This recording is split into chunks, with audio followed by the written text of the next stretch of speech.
All right, good afternoon, everyone. Welcome back and to this meeting of Finance and Corporate Services Committee.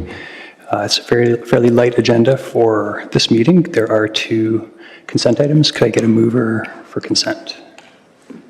Moved by Councillor Stretch. Any questions on the consent items? I am not seeing any. Those in favor? And that carries unanimously. We will get into the discussion items right away here. The first, pardon me. Are there any disclosures of pecuniary interest? I missed that earlier. I'm not seeing any of those as well. Okay, the first item is the strategic plan check-in. I believe Margaret Love's going to give us, you have 10 minutes, I understand. Welcome whenever you're ready. All right, good afternoon. So today's presentation provides a summary of the strategic plan check-in report, insights and adjustments at the midway mark. This forms attachment A to the staff report before you today. And this was a collaborative effort between the City of Kitchener and Kerr-Smith Design. I'll walk you through the check-in process, and we're pleased to have Helen Kerr from Kerr-Smith Design joining us virtually today. She'll be available to support the discussion and questions and answers after the presentation as appropriate. What was the purpose of the check-in? As part of the adoption of the 2023 to 2026 strategic plan, staff made a commitment to check in at the midway mark to ensure that the plan remains responsive and adaptive to the rapidly changing world around us, and also to ensure it stays aligned with our community's priorities. This process allowed staff to evaluate progress on the implementation of the initial 30 actions, identify emerging trends, opportunities, and challenges that have emerged since the approval of the plan, and determine if there are any gaps in our strategic plan that require additional adjustments. In short, a check-in process helps us validate the continued relevance of the plan and course correct where needed. By proactively responding to change and refining our priorities, we reinforce our commitment to effective governance and ensure the strategic plan remains a powerful tool for driving positive outcomes across the city. Continuing the approach that was supported by Council during the development of the strategic plan, the check-in process employed a strategic foresight lens to anticipate future needs and ensure adaptability. Central questions that guided the check-in process included: how are we doing in implementing our first 30 actions? What has changed since the plan was adopted in 2023? And are there emerging community needs or shifts in the operating environment that we should be addressing now? The check-in process was shaped by a range of engagement and research methods, including a community survey, stakeholder workshops, expert consultations, public opinion polls, insights gathered from related strategic projects, as well as council interviews earlier this year. In terms of progress, implementation of the strategic plan has maintained a disciplined and phased approach. We've seen strong momentum since the plan was adopted in 2023. We are following a phased implementation approach with full maturity expected by the end of 2025. Meaning all projects will have started and or be completed or in progress by the end of 2025. 2026 will be dedicated to completing existing work in a disciplined closeout phase with no new projects added.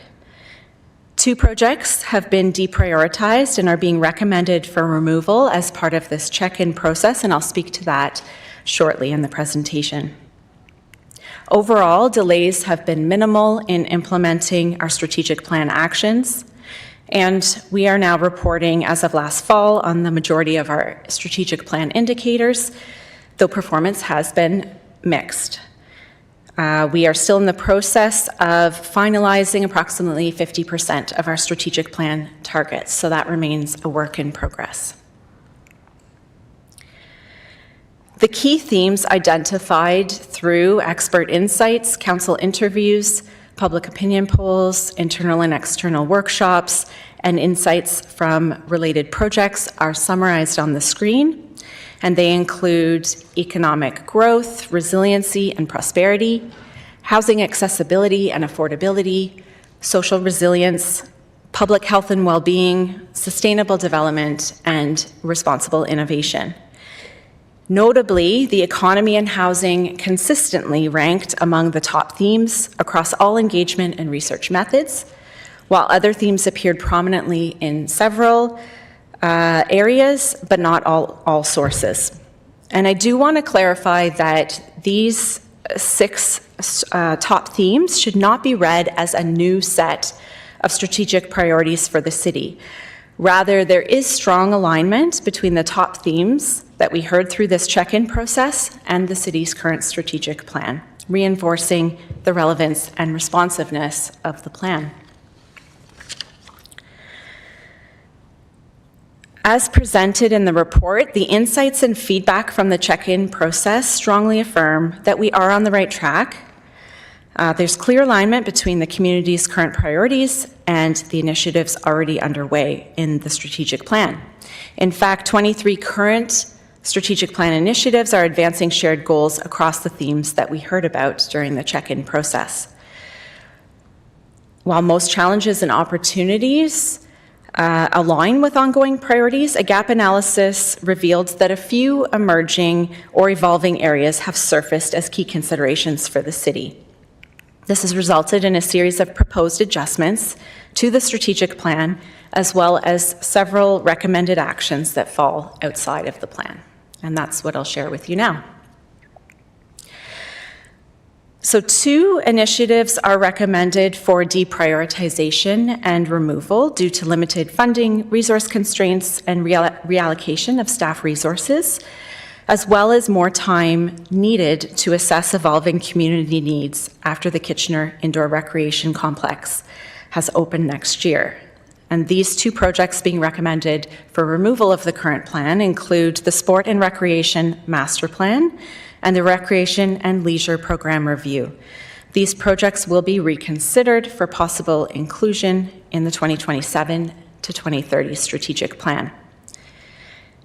2 initiatives are being recommended for addition to the current strategic plan to sharpen the city's focus on economic resiliency, reflecting both council's feedback and community priorities. This includes a Make It Kitchener 2.0 scoped refresh and the Downtown Safety and Security Action Plan implementation. Finally, additional actions are being recommended outside of strategic plan actions or initiatives, and these include improving the communication on the progress towards our strategic plan goals through the addition of new strategic plan indicators that tell a more outcome-focused story. Further exploring the theme of social resilience to understand if there's a pressing service delivery opportunity within this theme area will also occur. This came up several times throughout the check-in process. And with a lens on efficient and effective service delivery, we are adjusting the scope of the Digital Kitchener strategy to both leverage AI and prioritize innovation lab projects that drive cost-effective service delivery. In 2026, we're also expanding the city's lean training program for up to 50 more managers across the city to help with service efficiency and delivery.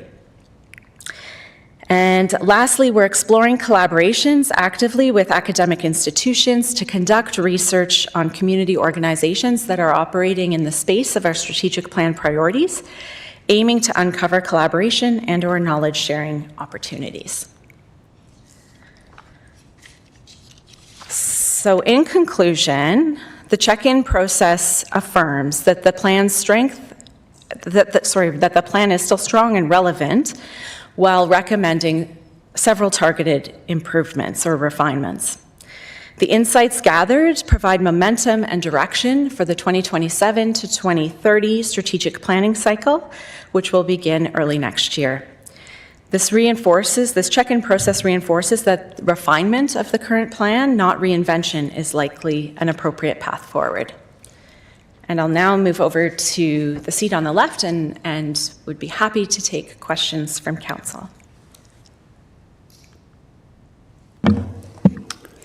Okay, thank you very much, Ms. Love. Just a reminder to committee, Ms. Kerr is also an online delegate, so she may be answering some questions, if relevant, that you may have. So far, there are 2 people in the queue with questions in addition to myself. Councillor Singh. Yeah, thank you, Ms. Love. I think I've been continuous in asking always that we do need to have these touch points midway. I think this is a great kind of reflection point, because we need to be able to pivot when things in a community changes. It's tough very much to look outward in a 4 or 5 year span, or the way we're looking at doing things in a 20-year span. Two concerns I do have, I wouldn't say concerns, but just a little bit more, I think information would be helpful. You outlined the sports and recreation master plan and the leisure and master plan for programming strategy, recreation and leisure program strategy. Like, we're still coming out of COVID. My only concern is this: we're seeing changes of need through recreation, outdoor activity from our young people. Is this a good idea to delay this, or is there an avenue to have something smaller, nimble, so we can address what some of the changes, trends are, rather than delaying it into the 2027?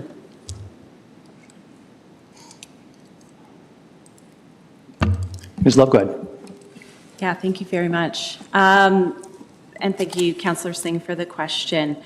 This is something that is the result of a reprioritization of staffing, and also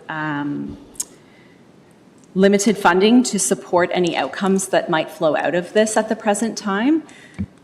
So the idea with a removal at the present time, and considering as part of the next strategic planning cycle, which will commence next year, is to give us a bit more time for the facility to open and to see if it is appropriate to add back into the strategic plan for 2027, to begin in 2027 to 2030.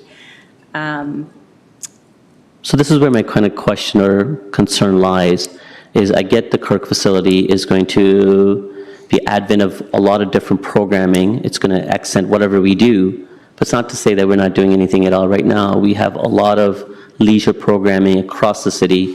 We have a very robust programming schedule. Just on the one facility, like, the delay, what I'm saying is, were there any imminent needs right now that we may be putting off right now? That's really the question I want to kind of confirm on. Yeah, and I can certainly follow up with Michael May, GM of Community Services, who isn't present with us tonight. I'm not personally aware of anything imminent that is a service area that we're not covering off. This is more thinking about big capital projects, and as well as what resourcing and programming and servicing will look like in the future. We know that Kirk will shift what that looks like across our facilities. And so anything significant would be premature at this time. Okay, all right. The other is, I'm glad to see that social resilience theme is something that's going to be explored. On a personal front, I know that the stars were based on the consultation and a review. I'm surprised that wasn't marked a little higher, so I'm providing more of a feedback more than anything. We're seeing a bit of a discourse in the community, some pushback, and the demographic changes in our neighborhoods and just community in general, from the influx of GTA residents moving more towards Kitchener, Waterloo, or predominantly Kitchener. And one of the things that I think was very encouraging through caring community, or that social resilience theme, was integration. How do we integrate new members, be it through immigration, be it through just migration from a different city? How do we make them feel more at home or more integrated within a community through, volunteerism or through programming? Is that the exploration that we would be doing? Is that part of the exploration? Yeah, through the chair. Yes, I think there isn't anything off limits at this point in terms of exploration of this theme area. We certainly heard lots about polarization, concerns around racism, concerns about geopolitical conflict and things making their way to Canada as well. So this is really a very big theme on social cohesion, inclusion, belonging. And we're trying to determine if there is a meaningful action here that we're missing that is a pressing service delivery need. Okay, I'll make a further comment through that later at the end. Thanks. Thank you. Mayor Rabinovich? Thanks, Chair Davey, and thanks, Ms. Love, for the comprehensive report and update. I guess two things, and I'll be picking up a little bit on where Councillor Singh left off. But I will actually, well, I'll start by actually saying point 3 around the supporting economic resiliency and the piece about the downtown safety and security action plan ad. I think those are, I'm encouraged to see those and some of the things that follow. On the sport and recreation master plan, I can understand the suggestion that actually be postponed until the next time period. I'm more inclined, though, instead of saying removing it, simply suggesting that we shift it, removing it, and obviously that'll be up to the next council ultimately to reaffirm it, but I would rather simply indicate that it is being shifted to the next time period, and the next council would obviously then need to reaffirm that, as opposed to sort of taking it off the table totally and having to add it back into the list. On the issue of the city-led recreation and leisure program review, I'm struggling a little more with the delay on that piece of it, because that isn't going to be so capital focused in terms of implementation. It's more operating focus in terms of any kinds of recommendations. And so I'm just trying to understand sort of what the thinking was around that piece of it, recognizing that I know there's a whole lot of work happening in the department right now around getting Kirk up and running and staffed and all that. So like if it's a capacity issue, then I get it. And so I would suggest in that case, and then the same approach should be taken as what's being suggested for the master plan. But I'm not as, I don't, that's not going to have the same financial restraints attached to it as the capital aspects of the master plan. So I'm wondering if you have any thoughts or comments on that.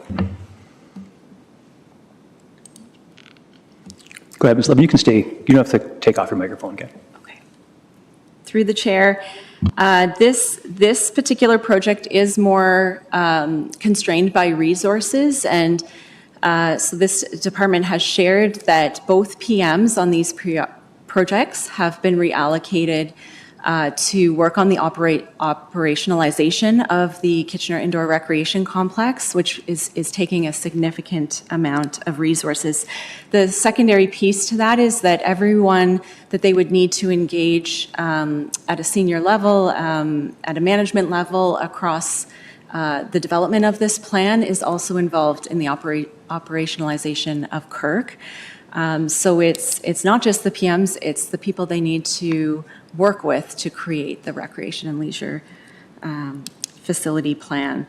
Yeah, and I thank you for your comment on our phrasing and our framing of the removal of these. The idea is that we will conclude the 2023 to 2026 plan, but we wanted to signal the intent that we have every intention to revisit this as we develop the new strategic plan. So throughout 2026, to be having those conversations and to stay close to this as the facility opens. So the intent is there. I do believe we're saying similar things, and it's just the idea that we're trying to essentially close out this plan and start a new one. Yeah, so I think, and I don't know who's going to move this, but at if nobody has, I mean, I will at the time. If somebody else has, I guess I would just ask maybe that the wording be referred, that it be, those two items be referred to implementation during the 2027-2030 strategic plan, and council of the day can obviously reverse that, because what we recommend only lasts until November 14th of next year. The other question I had, just in terms of this update, I know one of the things when staff was working with the consultants that were helping with their strategical plan was getting to a point of doing a bit of a VNR or VLR, voluntary local review, as our strat plan, and it connects to the SDGs and sort of how we're meeting up on those. Where is that at as part of this process? Yeah, through the chair, we are actively exploring delivering on that voluntary local review through collaboration with an academic institution. And so we're in early discussions of what that will look like. We've heard from that academic partner that it is often done through academia and not a process that is led by municipalities, just because they have the expertise and connections and the know-how to complete those types of reviews. And so it is in the works, and we have a discussion this week. Okay, maybe we can have an offline conversation around that as well. Okay, great, thank you.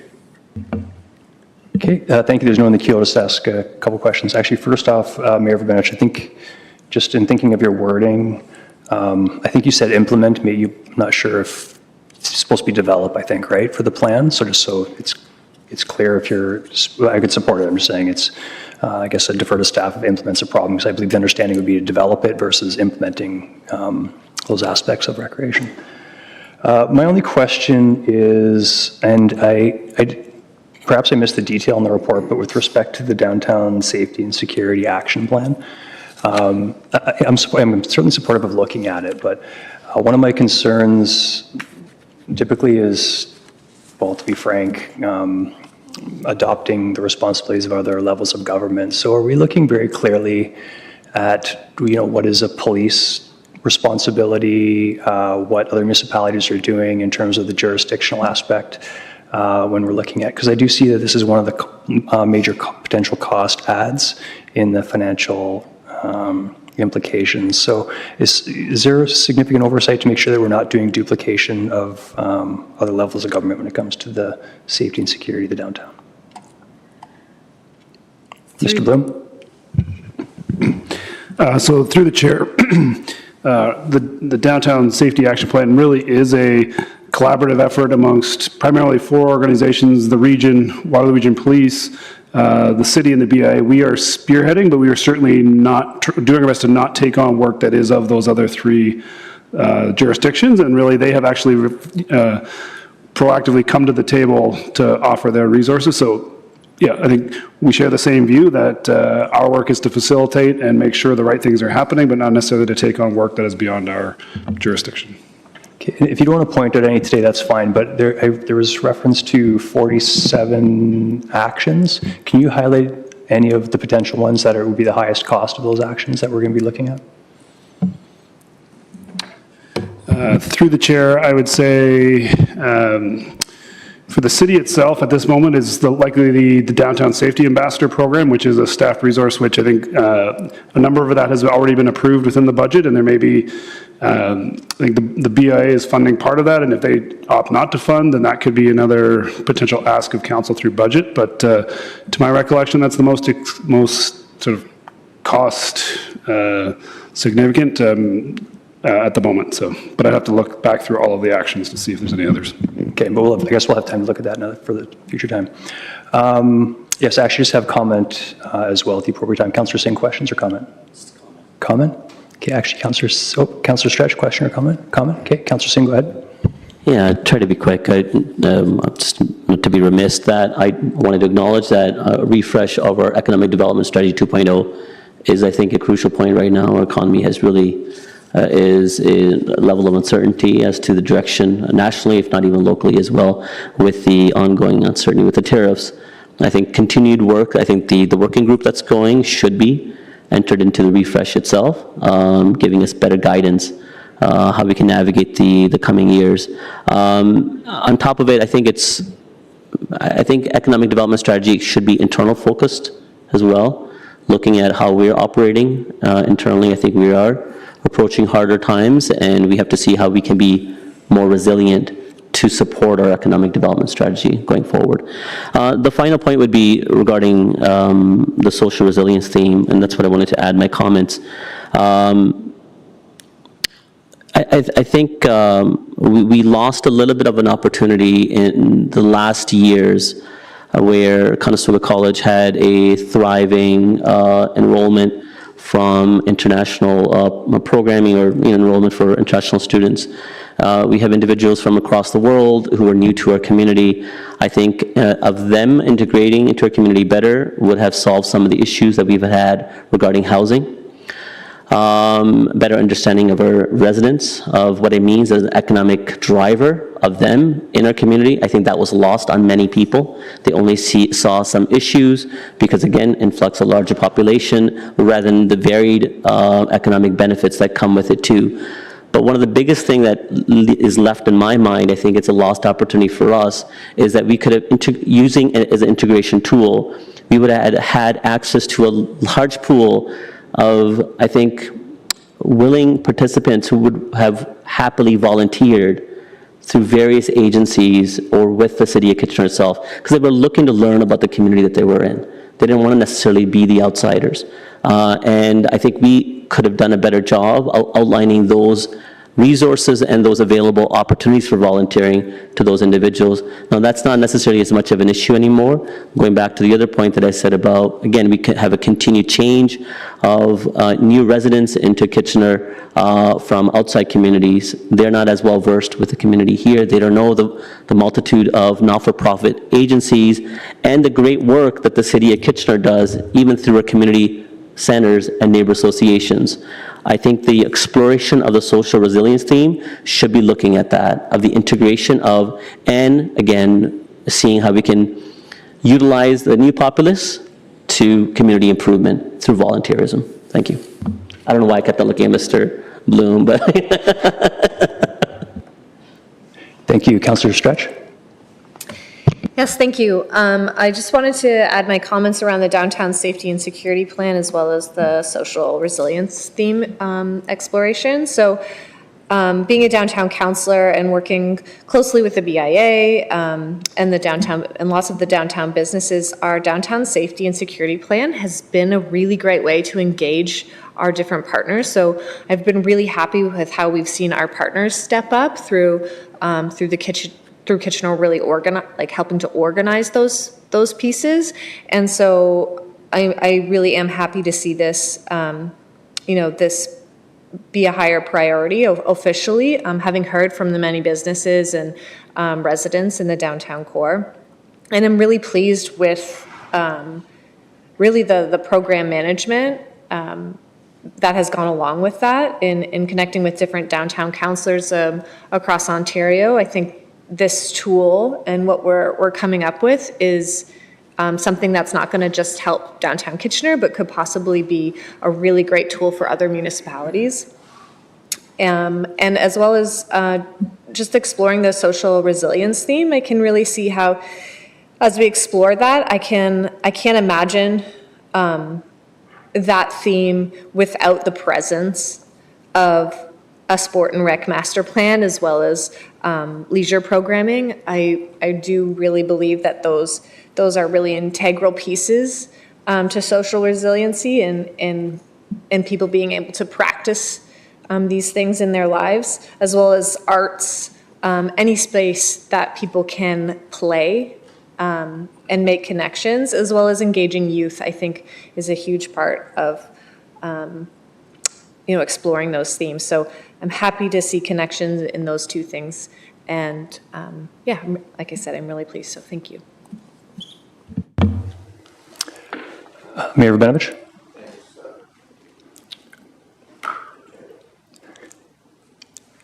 cue yourself in there. Oh, there you go. Oh, Sorry. I think staff, there you go. Okay, there we go. Thanks, Chair Davy, and lots of good discussion. And I will say, the supporting economic resiliency and the points in here around the refresh of our economic development strategy is picking up on the fact that it has been 5 years since we launched it. Council will recall that we approved the strategy in late 2020. And the initial phases of it actually included our COVID response. But obviously things have changed, particularly as it relates to our trading relationship with our partners south of the border and the work that we need to do both on our own and in conjunction with our partners at Waterloo Region Economic Development Corporation. And so that update, I think, will be timely. On the Downtown Safety and Security Action Plan, I think that is something that staff have been keeping council apprised of along the way, and I share your concern that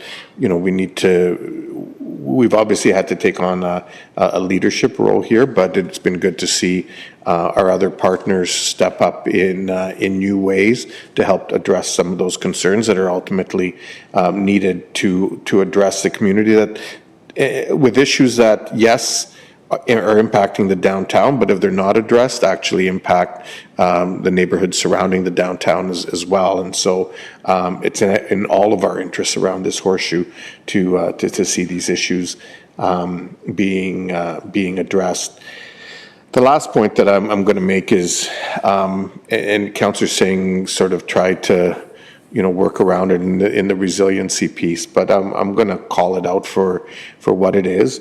We are seeing and hearing things that, quite frankly, in our community and in this country are at times coming across as anti-immigrant. And quite frankly, there's no place for that in this community or any community in this country. This country has been built upon immigration. Because other than our First Nations, every single one of us, whether here, you have to be here at least 4 years, I guess, to sit around this horseshoe, but every single one of us in this community, whether here a day or here for, a couple hundred years, as a family immigrated at one point. And, we need to look at how we as a community continue to respond to those issues and put to bed any negativity that is being expressed, because some of the stuff that I'm seeing on social media, quite frankly, is beyond appalling, and collectively we need to call it out for what it is and look at what are the things that we can continue to do to help build resiliency in that regard. So with that, Mr. Chair, has somebody moved this yet? No, you're moving it. So I'll and move it with the change. With the change, very good. Yep. Yeah, so you don't have to vote twice, that's good. Okay, yeah, thank you. So I just wanted to quickly touch upon my questioning about the downtown safety and security is, again, purely in terms of the jurisdiction. I think the work being done is great. I'm appreciating the effort and the updates by Mr. McCrimmon-Jones. I also wanted to speak in a more broader sense to this too, in that I certainly appreciate the focuses on the two things that we're all hearing, and that's the economy and housing. I think it's very appropriate those are high here because they're both probably multi-decade challenges that we're going to be facing. On the economy piece, again, we're facing quite literally an existential threat from south of the border. And while the current tariff situation is on a limited number of goods, the main course in this terrible meal we're being fed is coming in as soon as July next year, when the USMCA is up for renegotiation. So that could be certainly another blow. So it's really important that the economy is first and foremost, and we're looking forward. And again, housing is a continued challenge. The last thing I want to speak to, actually, and that's how we're going to achieve some of this, is I really appreciate the extra attention put here towards the Innovation Lab and looking at leveraging artificial intelligence, because I really do continue to see that as the key to assisting our staff in productivity per worker to be able to achieve the lofty goals that we have. And I remain optimistic that, as pessimistic as I am about what's going on with the tariff situation, I'm very, very optimistic that the tool of artificial intelligence will help us more than I think most of us are even expecting. So with that, it's been moved by Mayor Verbanovich with the noted change. Those in favor? And that carries unanimously. Thank you.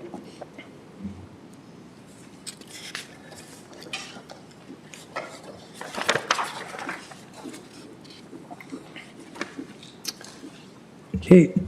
And the final item is the Kitchener Indoor Recreation Facility Public Artwork Commission, and Andrea Halam will be giving us a 5-minute presentation. Welcome. Thank you. All right. Good afternoon, Mayor and Council. It is my sincere pleasure to be here today to present to you the Public Art Commission's selection for the Kitchener Indoor Recreation Complex.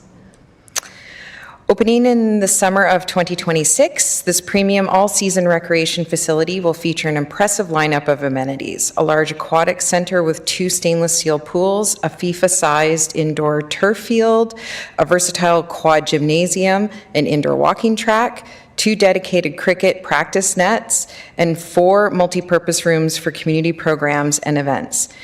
It has been designed as one of Canada's greenest and most energy-efficient recreation facilities.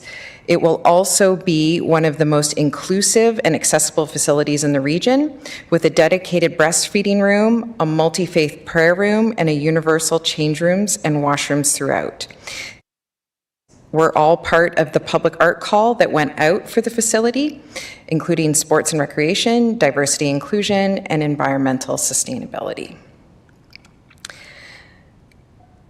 In Gittinawindamin, Anishinaabe artist Jackie Traverse captures the connection between women and water in this tile mosaic, honoring leadership of women, the intergenerational strength they carry, and the way their voices flow outward like water in protection of land, life, and spirit. This is a render of the aquatic facility with the art on the wall that the architects have put together to show how the piece will look once it's complete. The jury felt the beauty and the depth of this piece tell a story that will be broadly appreciated, and the theme of the work fits beautifully with the overall architectural style of the facility and the aquatic center. They noted that this will be a striking and memorable piece for the Kitchener Indoor Recreation Complex Aquatic Center and for kids and families using the facility for many years to come.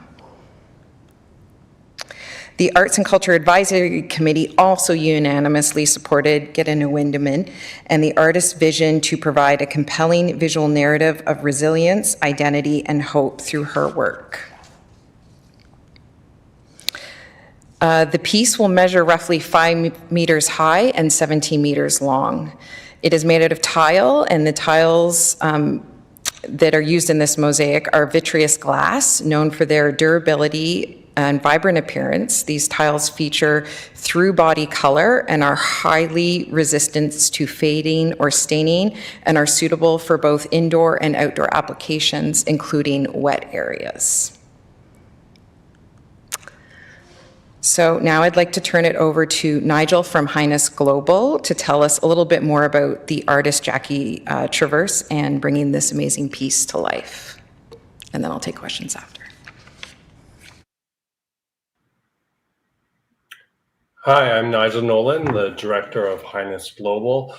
We work with a number of artists to support their creative visions outside of studio practice. So we've worked with Jackie on a number of projects, actually two going up in Conestoga College, and it brings her painting work into the design realm. So we work to support Jackie through the process of taking this amazing painting and translating it into the tile mosaic. Jackie apologizes for not being able to be at this meeting today, but she has sent through a video of thanks. And I think, Andrea, are you able to play that for them? I believe so. Just one moment. Here we go. Yeah, great. This is Jackie Travers. I'd like to say thank you to the City of Kitchener for choosing my work for the pool. I believe in the sacredness of water, and as a woman, I am a water protector. And it means a lot to me to have my work displayed here in the City of Kitchener. And I wish I could be there in person to see it installed. And I just really want to say I'm very grateful for this opportunity to work with you all. Miigwech. So I think Jackie says it best. So I'll pass it back to you. Okay, very good. Thank you for that presentation. A couple people in the queue for questions. First is Councillor Johnston. Go ahead. Thank you, Chair Davey. My question is actually for Andrea. So is that okay, or are we only doing questions of? Actually, that's a good question. Does anyone have questions of Nigel? No? No. So, yeah, go ahead, of Ms. Lam. Thank you. And thank you so much. This is an exciting day to see this coming to council. So thank you. Thank you again for all of your hard work on it, for our staff team, and for everybody that's been involved in the process.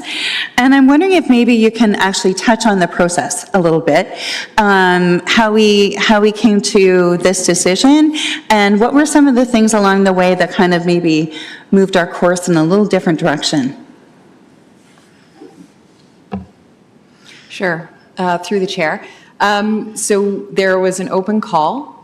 We had 28 artists internationally and across Canada apply to the call.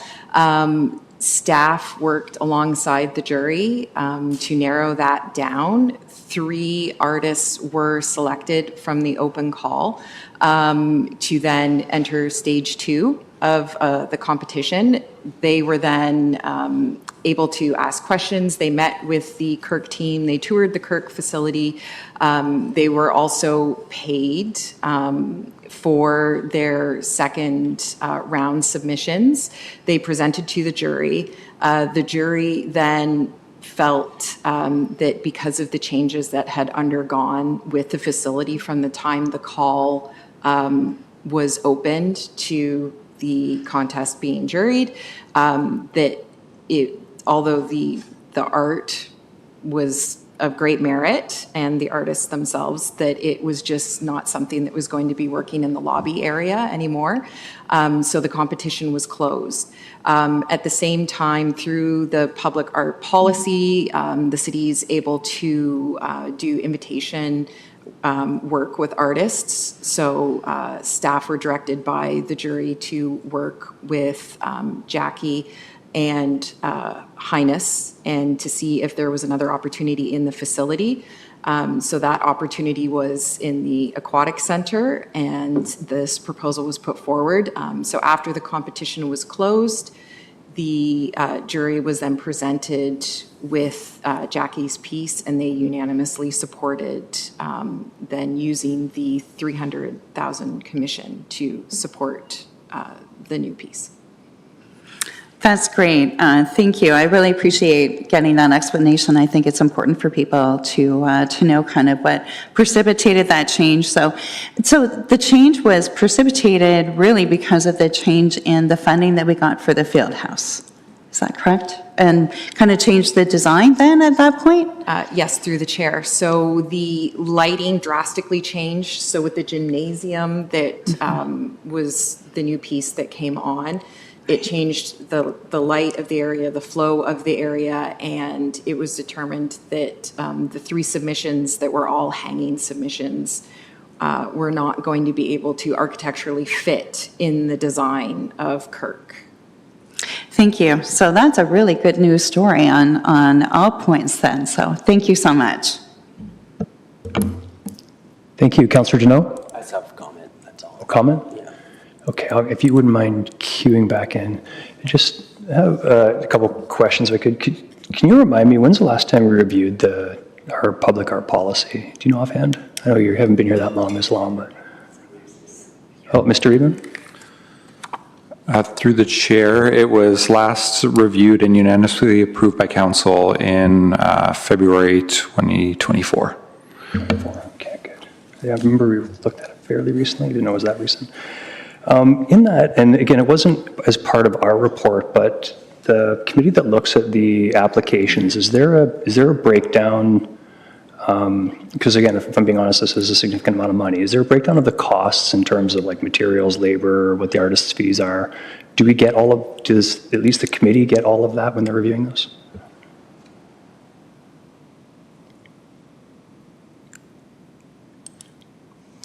Yeah, so through the chair, for each of the proposals, there was a detailed budget provided.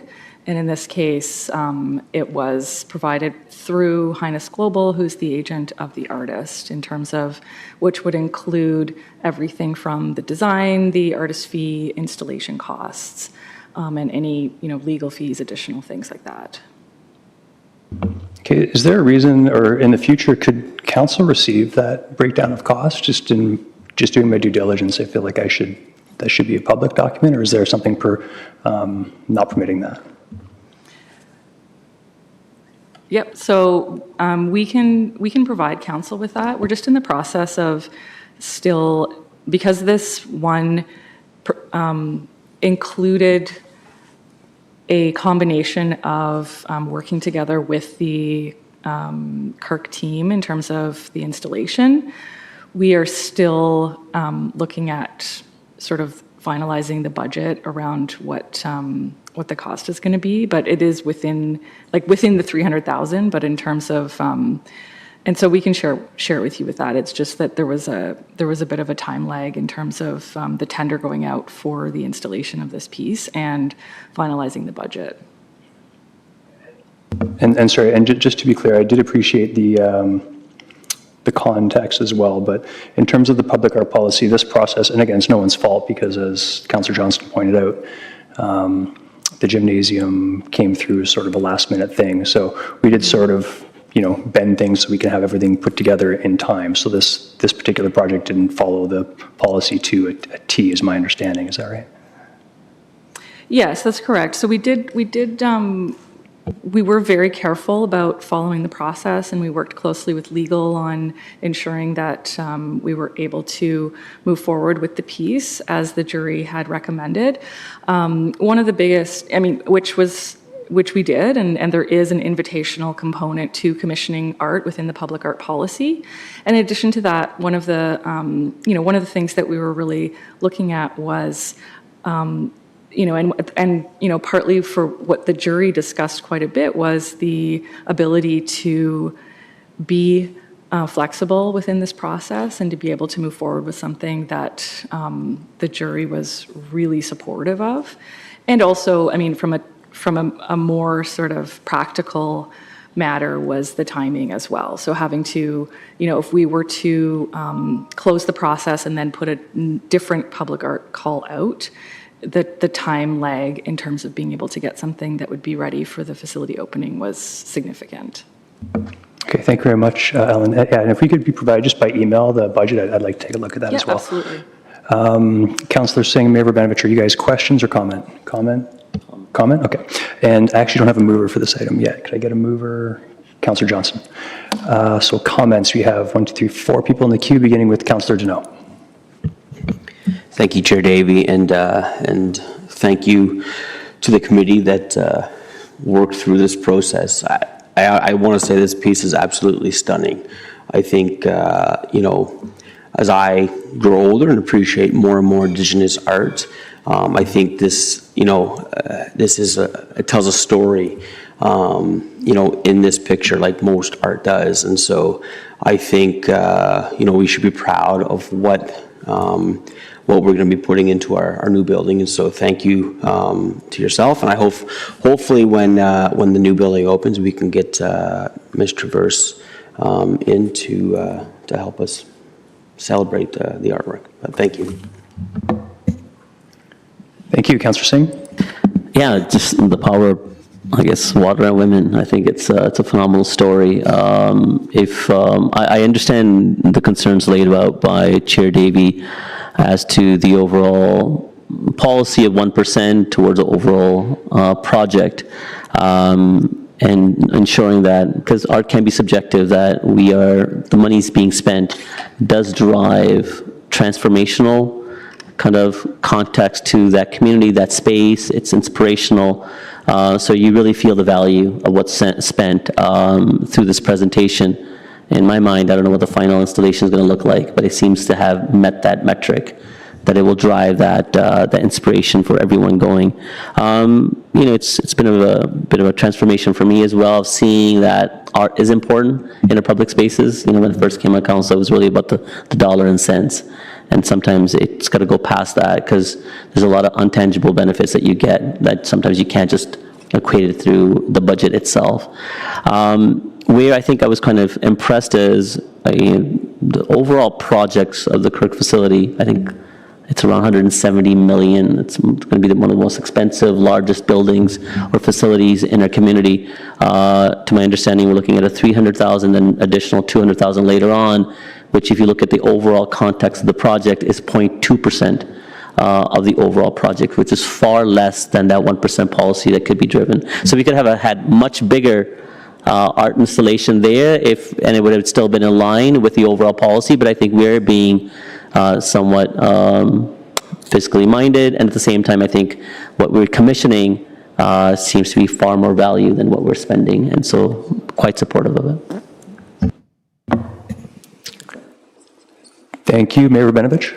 Thanks very much, and thanks to staff and the team that worked on putting this together, including the jury, which Councillor Johnson was part of.